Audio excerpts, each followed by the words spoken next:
Yes, the same study indicated that the progressive family values diversity and inclusion, with one exception. The only friends that these parents do not want their children to have is an evangelical Christian friend. So that really speaks to this deep kind of tension. It also, I think, from my perspective, people talk about, the religious right as the aggressors in the culture war. No.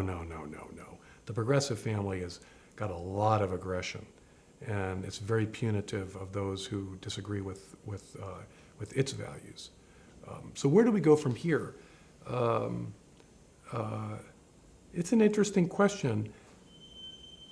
I think that one of the problems is the progressive family, the very notion of being progressive. You are on the side of history. So there's a kind of arrogance and sense of ownership of the future. And so we're not going to learn how to share our country and our civic culture until the progressive family suffers, if you will, stinging defeats in the public square, and is forced to recognize that, no, instead of running the table and driving out, the faithful family, it has to find a modus vivendi. And I think, for instance, these signs, hate has no home here. I just think, what are these people thinking? Would you share your country with haters? Or this quick turn to fascist and racist and all that sort of stuff? These are cancel words.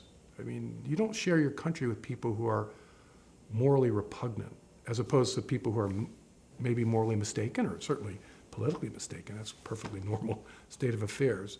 And so, this is why I think the Dobbs case that's coming up in the Supreme Court on abortion is very important. And not just on the moral matter, which I think is obviously hugely important about the sanctity of life, but just politically for the progressive family to feel a stinging reversal may sober them up and realize that, no, they need to figure out how to actually share the country.